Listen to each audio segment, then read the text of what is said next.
ನಮಸ್ತೆ ರೈತ ಮಿತ್ರರೇ, ನಾನು ನಿಮ್ಮ ಅಶೋಕ್. ನೀವು ನೋಡ್ತಾ ಇರೋದು Ashok agro studio YouTube channel ಅನ್ನು. ರೈತ ಮಿತ್ರರೇ, ಈ ಒಂದು ವಿಡಿಯೋದಲ್ಲಿ ನಿಮಗೆ ಹಸುಗಳು ಕರು ಹಾಕಿದ ನಂತರ ಕರುವಿನ ಸುತ್ತಿಕೊಂಡಂತಹ ಆ ಒಂದು ಗರ್ಭಕೋಶದ ಗರ್ಭಚೀಲ ಕರು ಹಾಕಿದ ನಂತರ ಹೊರಗೆ ಬರುತ್ತೆ. ಇದಕ್ಕೆ ಒಂದು 24 ಗಂಟೆ ಸಮಯ ಇರುತ್ತೆ. ಇನ್ ಕೇಸ್ ಬರಲಿಲ್ಲ, ಅದು ಒಮ್ಮೆಲೆ ಬರ್ಬೋದು, ಬರದೇ ಇರ್ಬೋದು.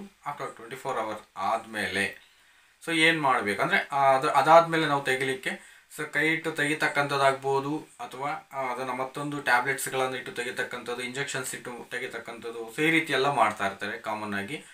ನಾವೀಗ ಹೇಳುವಂಥದ್ದು, ಆ ಒಂದು ಚೀಲ, ಆ ಒಂದು ಮಾಂಸದ ಮುದ್ದೆ ಏನಾದರೂ ಹೊರಕ್ಕೆ ಬರಲಿಲ್ಲ ಅಂತ ಅಂದರೆ ಆಯುರ್ವೇದಿಕ್ ಪದ್ಧತಿಯಲ್ಲಿ ನೀವೇನು ಮಾಡ್ಕೋಬೋದು. ಅದು ಬರಲಿಲ್ಲ, ಅಲ್ಲೇ ಉಳ್ಕೊಳ್ತು ಅಂತಂದರೆ ತುಂಬ ತೊಂದರೆ ಆಗುತ್ತೆ. ಹಾಲಿನ ಇಳುವರಿ ಬೇಗ ಡೌನ್ ಆಗೋಗುತ್ತೆ.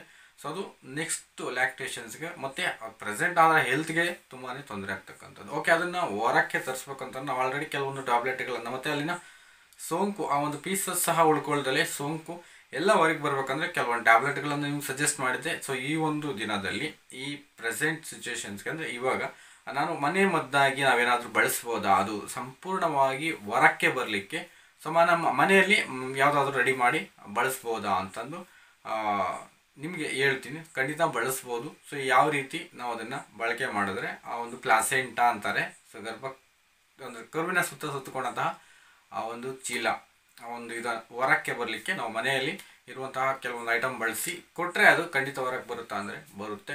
ತೊಂದರೆ ಇಲ್ಲ. ಬಟ್ ನೀವು ಮಾಡಬೇಕು. ಅದಾದ ನಂತರ ಆಗಲಿಲ್ಲ ಅಂತ ಅಂದರೆ ನೀವು ನೆಕ್ಸ್ಟ್ ಆಪ್ಷನ್ ಆಗಿ ಆ ಇಂಜೆಕ್ಷನ್ಸ್ ಮತ್ತು ಟ್ಯಾಬ್ಲೆಟ್ಗೆ ಹೋಗಬೇಕಾಗುತ್ತೆ. ಫಸ್ಟ್ ಆಪ್ಷನ್ ಇದು ಮಾಡಬೇಕು. ನಾನು ಸೆಕೆಂಡ್ ಆಪ್ಷನ್ ಆಗಿ ಇಂಜೆಕ್ಷನ್ ಟ್ಯಾಬ್ಲೆಟ್ ಯಾಕೆ ಕೇಳಿದ್ವಿ ಅಂತ ಅಂದರೆ ನಾವು ಒಮ್ಮೆಲೆ ಅದಕ್ಕೆ ಕೆಲವೊಂದು ಇಂಜೆಕ್ಷನ್ಸ್ಗಳನ್ನು ಕೊಡೋದ್ರಿಂದ ಹಾಲಿನ ಮೇಲೆ ಒಂದು ಪರಿಣಾಮ ಬೀರ್ತಕ್ಕಂಥದ್ದು. ಆ ಉದ್ದೇಶಕ್ಕೋಸ್ಕರ ಫಸ್ಟ್ ನಾವು ಆಯುರ್ವೇದಿಕ್ ಪದ್ಧತಿಯಲ್ಲಿ ಅಂದರೆ ಯಾವುದೇ ಸೈಡ್ ಎಫೆಕ್ಟ್ ಇಲ್ಲದೆ ಬೇಗನೆ ಅಂದರೆ ಸೈಡ್ ಎಫೆಕ್ಟ್ ಇಲ್ದಲೇ, ತೊಂದರೆ ಇಲ್ದಲೇ ನಾವು ಅದನ್ನು ಸಾಲ್ವ್ ಮಾಡ್ಕೊಳ್ಳೋಕೆ ಪ್ರಯತ್ನ ಪಡಬೇಕು.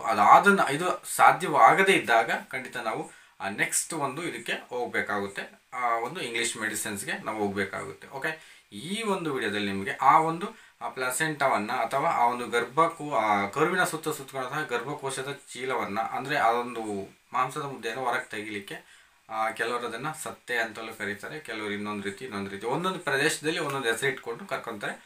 ಓವರಾಲ್ ಅದಕ್ಕೆ ಒಂದೇ ಹೆಸರು ಅಂದರೆ ಪ್ಲಾಸೆಂಟಾ.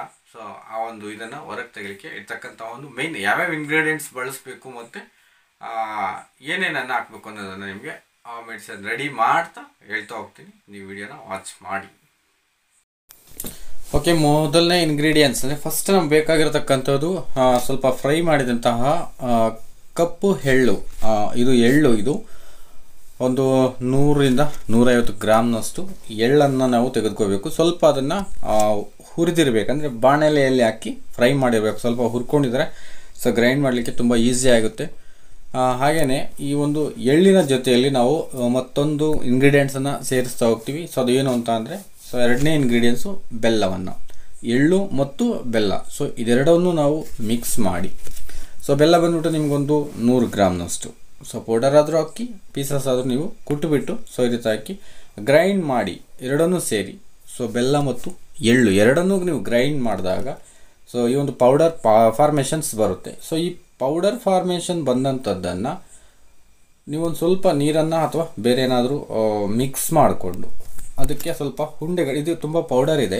ಇದನ್ನು ನೀವು ಫೀಡ್ ಜೊತೆ ಕೊಡೋದಕ್ಕಿಂತ ಡೈರೆಕ್ಟಾಗಿ ಇದನ್ನೇ ಕೊಡೋದು ತುಂಬಾ ಬೆಸ್ಟು. ಯಾಕೆ ಅಂತ ಅಂದರೆ ಇದಕ್ಕೆ ಸ್ವಲ್ಪ ನೀರು ಹಾಕ್ಬಿಟ್ಟು ನೇರವಾಗಿ ನಾವು ಅಂದರೆ ಫೀಡ್ ಜೊತೆ ಕೊಡೋದಕ್ಕಿಂತ ನೇರವಾಗಿ ಕೊಟ್ಟರೆ ಉತ್ತಮ. ಒಂದು ಸ್ವಲ್ಪ ನೀರು ಹಾಕ್ಕೊಂಡಾಗ ಅದು ಉಂಡೆ ಕಟ್ಟುತ್ತೆ. ನಾವು ಆಲ್ರೆಡಿ ಬೆಲ್ಲ ಹಾಕಿರ್ತೀವಿ, ತುಂಬ ಅಂಟಿರುತ್ತೆ. ಉಂಡೆ ಕೊಟ್ಟಿರೋದನ್ನು ಡೈರೆಕ್ಟ್ ಇದನ್ನು ನೇರವಾಗಿ ನೀವು ರಾಸುಗಳ ಬಾಯಿಗೆ ಕೊಡ್ತಕ್ಕಂಥದ್ದು. ಇಲ್ಲಿ ಬೆಲ್ಲ ಸ್ವೀಟ್ ಇರೋದ್ರಿಂದ ಬೇಗನೆ ಅಟ್ರಾಕ್ಟ್ ಆಗ್ತವೆ, ತಿಂತವೆ. No problem. ಇದು ತಿನ್ನುತ್ತಾ ಇಲ್ವಾ ಅನ್ನೋಂಥ ಒಂದು ತೊಂದರೆ ಇಲ್ಲ.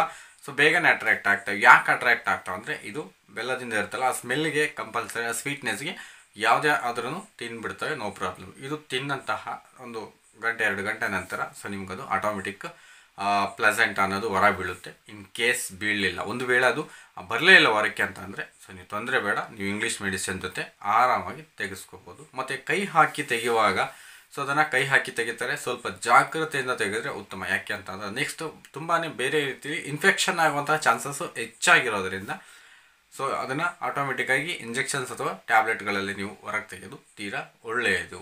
ಇದು ಆ ಒಂದು ಲ್ಯಾಕ್ಟೇಷನ್ನಲ್ಲಿ ಹಾಲಿನ ಮೇಲೆ ಯಾವುದೇ ರೀತಿ ಪರಿಣಾಮ ಬೀರದೇ ಇರಲಿ ಅನ್ನೋ ಉದ್ದೇಶಕ್ಕೋಸ್ಕರ ಸೊ ನಾವು ಈ ರೀತಿಯಾಗಿ ಸಿಂಪಲ್ಲಾಗಿ ನಾವು ಮಾಡ್ಕೊಳ್ಳೋದನ್ನು ನೋಡ್ತಾ ಇದ್ದೀವಿ. ಸೊ ಹಾಲಿನ ಇಳುವರಿಯಲ್ಲಿ ಯಾವುದೇ ರೀತಿ ವ್ಯತ್ಯಾಸಗಳಾಗಲ್ಲ. ಸೊ ಇಲ್ಲಿ ಯಾವುದೇ ರೀತಿ ಸೈಡ್ ಎಫೆಕ್ಟ್ಗಳು ಬರಲ್ಲ. ಸೊ ಇವುಗಳನ್ನು ಬಳಸೋದ್ರಿಂದ ಪ್ಲಸ್ ಇದರ ಜೊತೆ ನಾವಿಲ್ಲಿ ಬೆಲ್ಲ ಮತ್ತು ಎಳ್ಳನ್ನು ಬಳಸೋದ್ರಿಂದ ಇನ್ಸ್ಟ್ಯಾಂಟಾಗಿ ಎನರ್ಜಿ ಸಿಗುತ್ತೆ ರಾಸುಗಳಿಗೆ. ಅಂದರೆ ಈ ಒಂದು ಕರು ಹಾಕುವ ಸಂದರ್ಭದಲ್ಲಿ ತೀರಾ ಅದಕ್ಕೆ ಹೆಚ್ಚು ಸ್ಟ್ರೆಸ್ ಆಗಿರುತ್ತೆ. ಆ ಸ್ಟ್ರೆಸ್ ರಿಲೀಸ್ ಆಗಬೇಕು, ಆ ಒತ್ತಡವನ್ನು ರಿಲೀಸ್ ಮಾಡಬೇಕು ಅಂತಂದರೆ ಖಂಡಿತ ಈ ರೀತಿ ಇನ್ಸ್ಟ್ಯಾಂಟ್ ಎನರ್ಜಿ ಇರುವಂತಹ ಒಂದು ಫುಡ್ಡನ್ನು ಕೊಡೋದು ತುಂಬ ಉತ್ತಮ. ಸೊ ನಾವು ಆಲ್ರೆಡಿ ಲಾಸ್ಟ್ ವಿಡಿಯೋಗಳಲ್ಲಿ ಹೇಳಿದ್ವಿ ಇಬ್ರಕಾಲ್ ಜೆಲ್ ಮತ್ತು ಕೀಟೋನಿಲ್ ಜೆಲ್ಲನ್ನು ಸೊ ನೀವು ಕೊಟ್ಟಿದ್ದೆ ಆದರೆ ಖಂಡಿತ ತುಂಬ ಚೆನ್ನಾಗಿ ಈ ಒಂದು ರಾಸುಗಳಿಗೆ ಕರು ಹಾಕಿದ ನಂತರ ಕೊಟ್ಟಿದ್ದೆ ಆದರೆ ತುಂಬ ಚೆನ್ನಾಗಿ ಅದು ಸ್ಟ್ರೆಸ್ ರಿಲೀಸ್ ಆಗುತ್ತೆ, ಒತ್ತಡ ಕಡಿಮೆ ಆಗುತ್ತೆ. ಅಂದರೆ ಆ ಒಂದು ತುಂಬಾ ನೋವಿನಿಂದ ಕೂಡಿರುತ್ತಲ್ಲ, ಸೊ ಅದನ್ನೆಲ್ಲ ರಿಲೀಫ್ ಮಾಡಲಿಕ್ಕೆ ಇದನ್ನು ಕೊಡಬೇಕಾಗುತ್ತೆ. ಸೊ ಈ ರೀತಿ ಮಾಡಿಕೊಂಡು ಆ ಒಂದು ರಾಸುಗಳಿಗೆ ಆ ಒಂದು ಲ್ಯಾಕ್ಟೇಷನ್ಸನ್ನೇ ಹಾಲಿನ ಮೇಲೆ ಯಾವುದೇ ರೀತಿ ಪರಿಣಾಮ ಬೀರದಲ್ಲೇ ಸೊ ನೀವು ಅದನ್ನು ಮುಂದುವರಿಸ್ಬೋದು.